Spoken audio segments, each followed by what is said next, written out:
샬롬, 새해를 여는 아침 기도의 세 번째 날에 함께 하신 온 교우님들을 축복합니다. 주님의 사랑과 그리고 성령님의 도우심의 은혜가 이 아침에 있기를 바랍니다. 어제 우리는 삶의 기준, 곧 선악의 기준은 하나님의 말씀이 되어야 한다는 것을 배웠습니다. 그러나 첫사람은 스스로 선악의 기준이 되기로 선언합니다. 이 죄성은 아들 가인에게 이어졌습니다. 가인은 동생 아벨을 죽입니다. 주목할 것은 하나님이 가인이 아벨을 죽이기 전에 찾아가서 죄가 너를 원하지만 너는 죄를 다스려야 한다 라고 선을 긋는 말씀을 하셨다는 것입니다. 하지만 그는 하나님의 말씀 듣지 않고 동생을 쳐 죽입니다. 그는 그의 죄에 따라 저주를 받게 되죠. 그러자 또 그는 벌이 무섭다고, 그리고 너무하다고, 그리고 두렵다라고, 죽음이 두렵다라고 말합니다. 하나님은 그런 가인에게 표를 주어 죽음을 면하게 하십니다. 하나님이 선을 그어 가인을 보호해 주시는 것입니다. 하나님의 은혜이죠.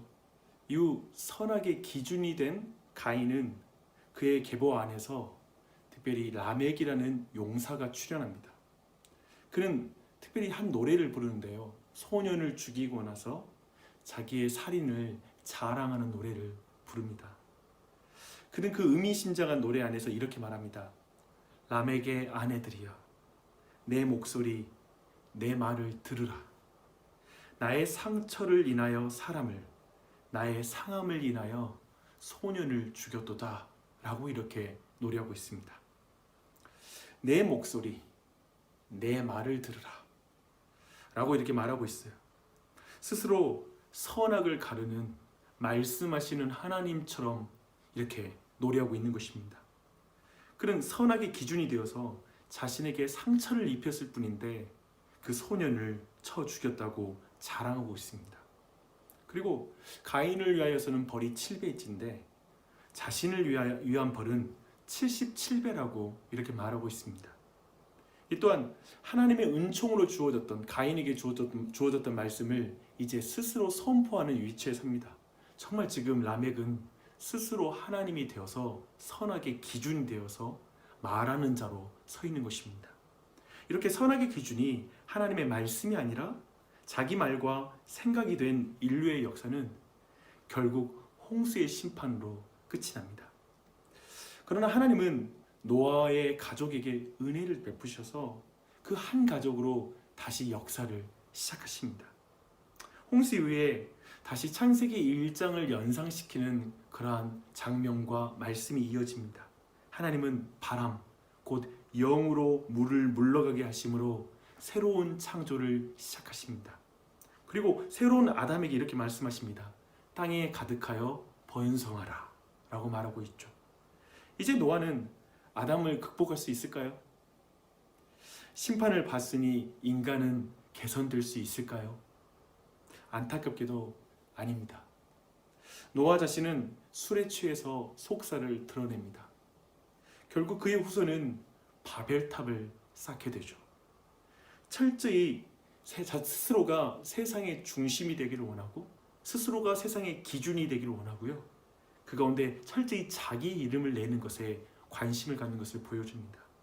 하나님은 이제 이런 세상 다시 물로 심판하실까요? 아닙니다. 하나님은 이제 12장에서 아브라함을 부릅니다. 바벨탑을 쌓은 갈대아 우르 지역에서 우상을 만드는 사람, 그런 직업을 가졌던 아버지를 둔 그 아브라함을 부르십니다.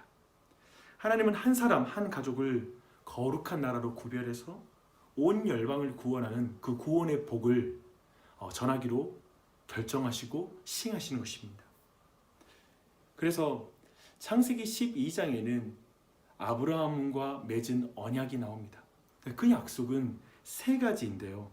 고향과 친척과 아비의 집을 떠나면 땅과 그리고 씨, 곧 민족을 주고 그리고 복을 주시겠다라는 이 세 가지의 약속을 주십니다.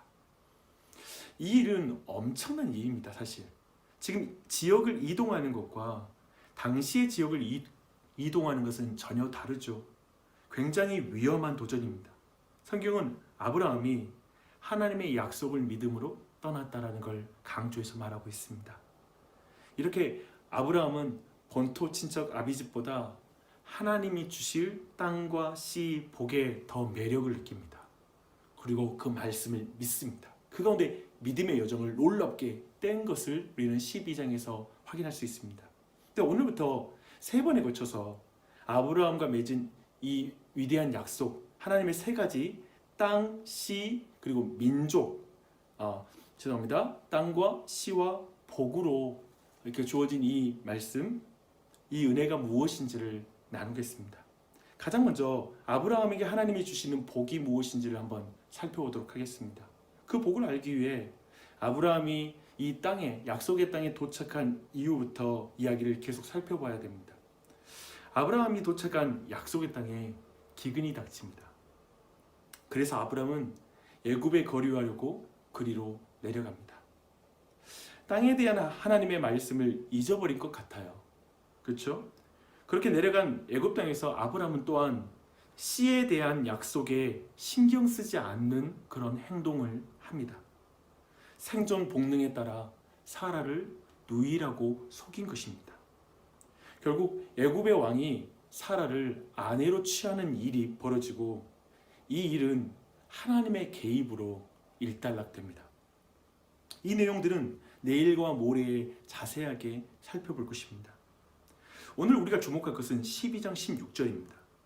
이제 바로가 사라를 궁으로 끌어들였을 때 이제 아브라함을 후대하고 그리고 양과 소와 노비와 암수와 나귀와 낙타를 주었다라고 기록하고 있습니다. 이 일은 사실 남편으로서 비열함을 넘어서서 하나님의 자녀로서 굉장히 부끄러운 일입니다. 부끄러운 치부이죠. 특별히 아브라함은 하나님의 나라의 왕이라고 말할 수도 있거든요.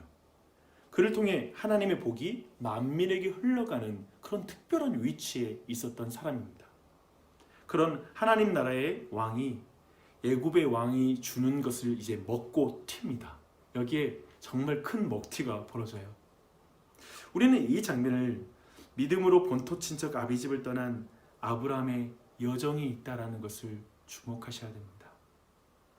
이 사람은 하나님 믿는 사람이에요. 약속을 믿고 놀라운 믿음의 이주를 보여준 익숙한 것을 버리고 하나님의 말씀을 믿고 이미 따른 사람이에요. 하지만 여전히 환경이 삶의 기준이며 하나님의 말씀에 따라 선악을 나누는 기준이라는 것에는 익숙하지가 않습니다. 하나님이 주신 땅에서 다른 곳으로 이동할 때 기근이 이유일 수는 없죠. 오직 하나님이 말씀하시면 움직이는 것이 맞습니다. 그러나 아브라함은 그렇지 못했습니다. 아직 자신이 받은 그 언약의 의미, 땅과 그리고 그 씨의 약속의 의미, 그 의미가 무엇인지를 깊이 알지 못하고 있는 것이죠. 그런데 우리 모두의 삶에도 이런 일이 일어납니다. 이제 이런 아브라함의 그리고 우리에게 변화가 일어날까요? 14장에서 이 수치스러운 일과 하나님의 구원의 경험이 아브라함에게 어떤 영향을 주었는지 보여주는 말씀이 주어집니다. 아브라함이 무엇을 배웠는지를 알게 해주는 사건이 여기에 나타납니다. 아브라함의 조카 롯은 이제 요단 지역에 번성한 도시국가 소돔에서 살아갑니다. 그런데 소돔 왕이 포함된 요단 지역 5개의 왕이 패권자인 그돌라오멜에게 또한 배반하고 그 가운데 전쟁이 발발하게 됩니다. 이제 그돌라오멜을 필두로 한 4개 왕 연합군대와 이제 전쟁이 발발하는 것이죠. 그리고 결국 그돌라오멜이 이끄는 그 군대가 승리를 하게 되고 이제 롯이 포로로 끌려가는 이 끔찍한 일이 벌어집니다.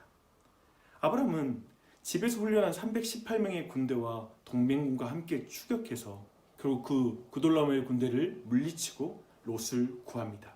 이때 돌아오면서 이제 2 왕을 만나는데요. 여기에서 변화된 아브라함을 만나게 됩니다. 아브라함은 소돔 왕을 만나는데요. 그는 아브라함에게 전리품을 주려고 합니다. 이것은 사실 당시에 매우 당연한 일이고 요구할 수 있는 일입니다. 그런데 아브라함은 매우 중요한 말을 해요. 14장 22절로 23절입니다. 아브라함이 소돔 왕에게 이르되 천지의 주제시오 지극히 높으신 하나님 여호와께 내가 손을 들어 맹세하노니 내 말이 내가 아브라함으로 치부하였다 할까 하여 내게 속한 것은 실 한 오락이라도 들매끈 한 가닥도 내가 가지지 아니하리라. 더 이상 애굽 왕에게 아내를 팔고 치부하는 그런 비열한 아브라함의 모습은 보이지 않습니다. 당연히 용병으로 비용을 청구할 수 있는 사건인데 사람으로 치부했다는 말을 들을까 염려하고 분명하게 선을 긋습니다. 사실 이것은 막대한 부를 포기하는 것입니다. 아는 것처럼 소돔이라는 그 도시국가는 굉장히 부유한 도시였습니다. 그래서 그 도시 국가의 재화를 포기하는 것입니다. 즉 사실 그런데 이 일은 성경에 좀 잘 드러나지는 않지만 미묘한 정치 지형과도 관련되는 그러한 사건입니다. 즉 소돔의 경제적 영향권 아래에 있지 않겠다라고 아브라함이 선을 긋는 그런 선언인 것이죠. 이제 일순간에 고대 근동에서 아브라함은 모두가 경계하는 인물이 되었습니다. 아브라함은 두려울 수밖에 없는 것이죠. 어쩌면 인간적으로 얻는 이득이 전혀 없는 싸움인 것 같습니다. 도리어 적만 생기는 것이죠. 그를 경계하는 사람들이 많아지는 것이죠. 이런 흐름에서 15장 1절의 말씀, 이건 굉장히 놀라운 말씀입니다. 이후에 여호와의 말씀이 환상 중에 아브라함에게 임하여 이르시되 아브라함아 두려워하지 말라. 나는 내 방패요 너의 지극히 큰 상급이란다. 하나님은 아브라함에게 진정한 복이 되겠다고 말씀하십니다. 하나님은 은금이 아니라 자신을 상급으로 주겠다라고 말씀하십니다. 자신이 아브라함의 방패가 되겠다라고 말씀하고 있습니다. 이것이 성경이 말하는 진정한 복입니다. 올해 우리가 가장 사모해야 될 복은 이 복입니다. 나는 내 방패요 너의 지극히 큰 상급이란다. 이 말씀을 들어야 이 한 해가 온전히 열리게 됩니다. 우리는 오늘 아브라함을 통해 사실 신자의 삶을 우리는 배우게 됩니다. 인생을 배우게 돼요. 우리가 그리스도인이 된다는 것은 사실상 우리의 고향과 친척과 그리고 아비의 집을 떠나는 일입니다. 지난주에 그리고 최근에 새 가족으로 오신 분 중에 전라도에 아무런 연고가 없는 아는 사람이 전혀 없으나 직장 때문에 오신 두 가정이 있습니다. 왜 왔을까요? 우선 하나님의 뜻을 제외하고 물론 가장 중요한 이유지만 그걸 제외한다면 분명 이곳으로 이동할 때 여러 가지 조건이 자신이 있던 지역보다 더 매력적이기 때문에 왔을 것입니다. 그러나 여전히 경제적 기반, 문화적 기반, 관계적 기반을 떠나는 것은 굉장히 어려운 일이죠. 그처럼 그리스도인이 된다는 것은 사실상 세상 나라의 경제관, 이 세상의 가치관, 이 세상의 모든 관계 개념들, 행복관을 다 버리고 떠나 하나님의 나라로 이사하는 것입니다. 그렇게 신앙을 시작해서 경험하는 것은 무엇입니까? 항상 좋은 일만 있나요? 기근이 닥칠 때가 있습니다. 좋은 일도 있으나 기근과 전염병이 그리스도인들에게도 닥칩니다. 기근이 닥치면 드러나는 것은 우리가 하나님의 말씀을 그렇게 신뢰하지 않는다라는 것이 적나라하게 드러납니다. 하나님의 약속을 버리고 거짓말할 때도 있습니다. 하나님의 말씀을 버리고 비열해질 때도 있습니다. 작은 이익을 위해 관계를 잃어버릴 때도 있습니다. 이것을 우리는 소탐대실이라고 말할 수 있을 것입니다. 작은 것을 얻으려고 큰 것을 잃어버리는 것입니다. 가족 모두가 생계를 위해서 어쩔 수 없다는 말로 가족에게 거짓말하게 만드는 일도 벌어질 수 있습니다. 위선적으로 행동할 수도 있죠. 이것이 아브라함입니다. 그리고 우리 모두입니다. 그렇게 세상에 어쩌면 우리는 세상으로부터 굴욕적인 말을 듣기도 하죠. 그리스도인들은 하나님을 믿으면서 왜 우리처럼 사나? 왜 우리보다 더 겁내? 왜 우리보다 더 염려해, 비열해, 비굴해, 비겁해? 이런 말을 들을 수 있습니다. 그런데 하나님은 놀랍게도 우리 편이 되어주십니다. 바로의 편이 되는 것이 아니라 하나님이 아브라함의 편에 서십니다. 그들의 말이 맞는데 우리 편을 서주시는 것입니다. 내 인생을 돌아보니 소탐대실하는 순간이 참 많았습니다. 그런데 하나님이 늘 붙들어 주셨습니다. 그런 실패가 반복되고 반복된 것입니다. 조금만 내 삶에 기근이 닥치면 너무나 쉽게 인간적인 방법을 선택할 때가 있었습니다. 똑같이 근심하고 염려하더라고요. 그렇게 쓴맛을 자주 봤습니다. 그런데 그렇게 소탐대실한 삶은 어떤 의미가 있을까요?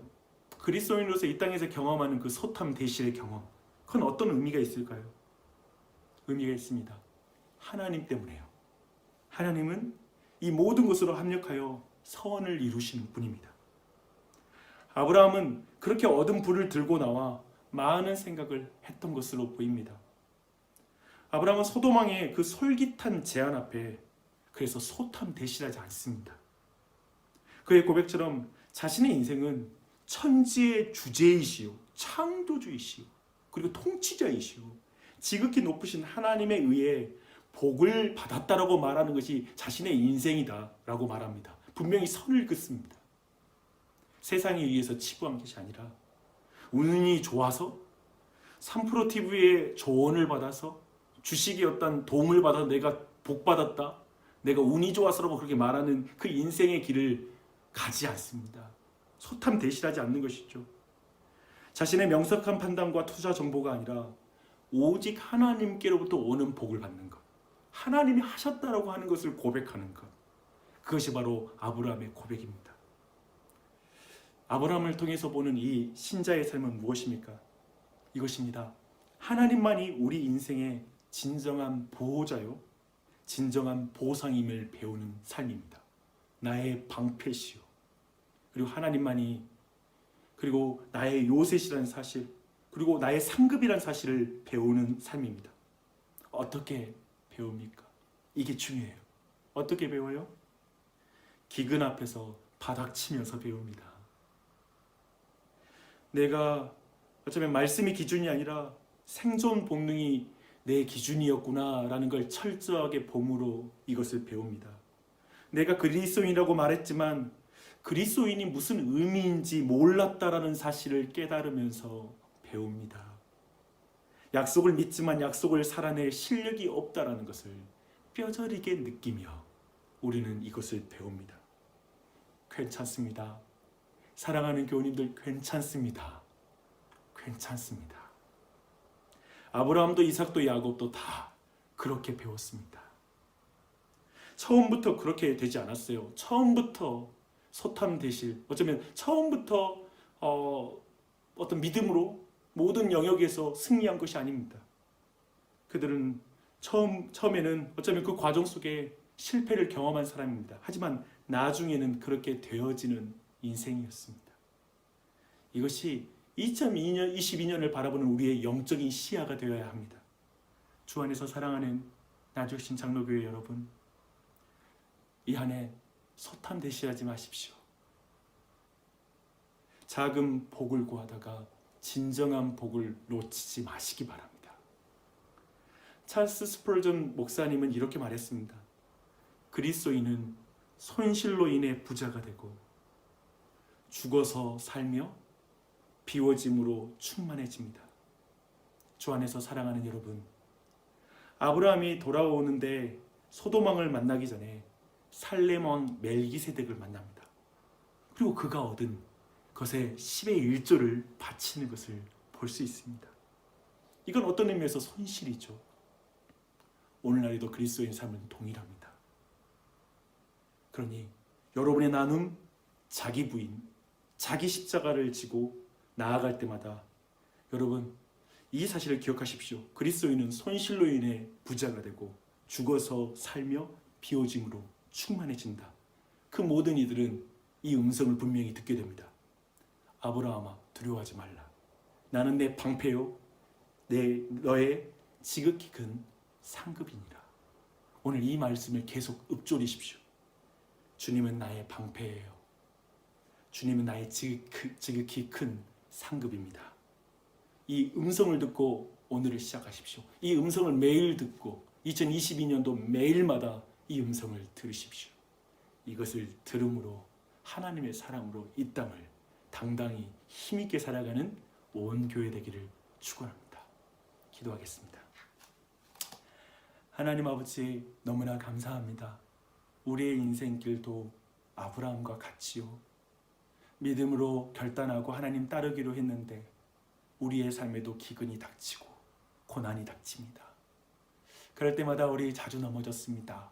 현실적으로 타협하고 넘어지고 하나님의 약속의 땅을 떠나고 싶었고 관계들을 떠나고 싶고 주어지는 환경이 원망으로 보일 때도 있었습니다. 그 가운데 우리의 부족한 믿음 다 드러나고 연약했지만 하나님 우리 붙드시고 떠난 적 한 번도 없으십니다. 난 주님의 땅을 떠났지만 주님은 떠난 그 장소에도 하나님은 함께 하십니다. 끝까지 우리를 붙들어 주신 줄 믿습니다. 하나님 그 은혜로 우리 모두가 이 한 해를 시작합니다. 그 하나님 안에서 우리의 인생을 바라봅니다.